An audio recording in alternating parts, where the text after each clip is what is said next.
भाजी आपली छान शिजलेली आहे, मसाला सुद्धा व्यवस्थित लागलेला आहे। तुम्ही बघू शकता तेल पण अजिबात ह्याला दिसत नाही।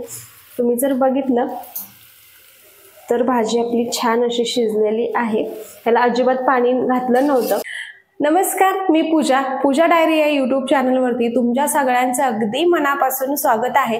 नेहमीच आपण छान आणि थोड्याशा वेगळ्या पद्धतीने काही रेसिपी बनवत असतो। अगदी तसंच आजही आपण खूप छान अशी रेसिपी बनवणार आहे। आजची जी रेसिपी आहे ती तुमच्यासाठी खूप महत्त्वाची आहे, कारण आता मुलांना टिफिन द्यायचा झाला तर आपल्याला खूप कमी वेळात काहीतरी त्यांना बनवून द्यायचं असतं आणि त्यांना काहीतरी थोडंसं वेगळे पण जाणवलं की ती मुलं सुद्धा आपले टिफिन खातात। अगदी तसंच आज मी बटाट्याची खूप सोप्या पद्धतीने आणि खूप कमी वेळात भाजी बनवणार आहे। व्हिडिओ स्किप न करता शेवटपर्यंत बघा आणि चला तर मग अजिबात वेळ न घालवता आता बटाट्याची भाजी कशी बनवायची आता आपण बघूया।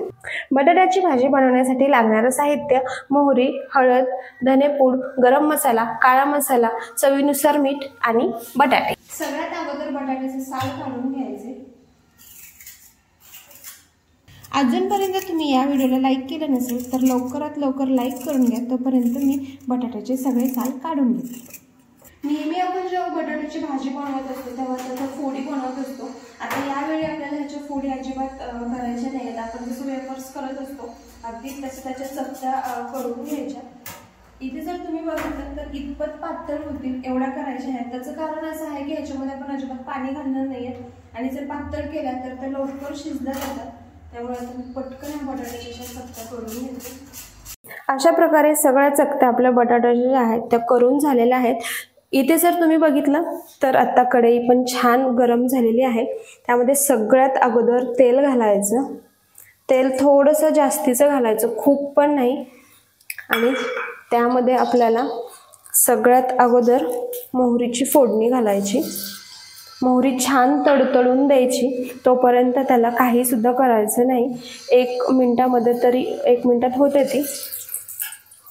आणि मग त्यानंतर मोहरी जेव्हा तडतडायला लागते तेव्हा सगळ्यात अगोदर आपल्याला त्यामध्ये बटाट्याच्या जे चकत्या आहेत त्या घालून घ्यायच्या आणि तेलामध्येच त्याला आपल्याला 4 ते 5 मिनिट व्यवस्थित परतून घ्यायचे आहेत,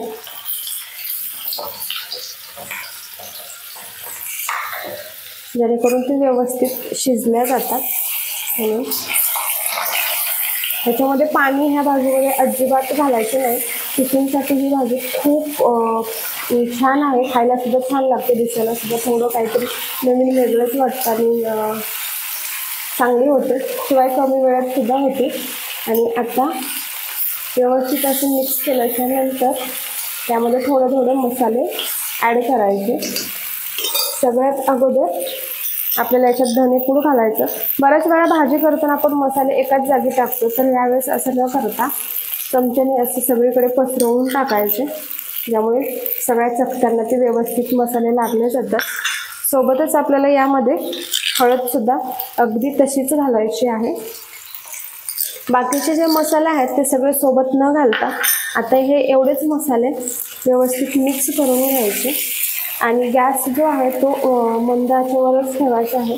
फास्ट असेल तर मग ते चकत्या करपल्या जातात आणि मग त्याचा करपल्याचा वास लागतो भाजीला। त्यामुळे एवढे मसाले मिक्स झाल्याच्या नंतरच बाकीचे मसाले ॲड करायचे, पण मंद आचेवरच। आणि आता त्यानंतर राहिलेले मसाले जे आहेत आपले ते याच्यामध्ये मिक्स करायचे। आता हा गरम मसाला सोबतच काळा मसाला पण तुम्ही किती तिखट खाताय त्याच्यावर अवलंबून आहे। तुम्हाला जर जास्त तिखट हवी असेल तर तुम्ही जास्त तिखट घालू शकता, पण कमी घातलेलंच ठीक आहे, कारण आपण ह्याच्यामध्ये शेंगदाण्याचं कूट अजिबात घालणार नाही, त्यामुळे अगदीच खूपच जास्त तिखट पण लागायला नको। आणि सगळ्यात शेवटी आपल्याला यामध्ये मीठ घालायचं आणि आता 4 ते 5 मिनिट ह्याला व्यवस्थित असं कंटिन्यू मिक्स करत राहायचं। नाहीतर काय होतं ना की खालच्या ज्या चकत्या आहेत त्या करपल्या जातात, मग त्यामुळे सगळ्याच भाजीला करपलेला वास येतो। आता 4 ते 5 मिनिटांनी ह्याला व्यवस्थित मिक्स करत राहते। 5 मिनिटाच्या नंतर भाजी आपली छान शिजलेली आहे, मसाला सुद्धा व्यवस्थित लागलेला आहे। तुम्ही बघू शकता तेल पण अजिबात ह्याला दिसत नाही। तुम्ही जर बघितलं तर भाजी आपली छान अशी शिजलेली आहे, त्याला अजिबात पाणी घातलं नव्हतं। तर अशा प्रकारे तुम्ही सुद्धा ही रेसिपी नक्की बनवून बघा, तुमच्या मुलांना प्रचंड आवडेल। टिफिनसाठी तर परफेक्ट आहे, कमी वेळात होते आणि मुलं आवडीने खातात। तर तुम्ही बनवलेली ही रेसिपी कशी झाली हे मला कमेंट बॉक्समध्ये नक्की सांगा। आणि ह्याच्या व्यतिरिक्त तुम्हाला अजून काही नवीन रेसिपी हव्या असतील तर मला कमेंट बॉक्समध्ये नक्की सांगा, मी ते सुद्धा व्हिडिओ आपल्या चॅनलवरती लवकरात लवकर टाकण्याचा प्रयत्न करेन।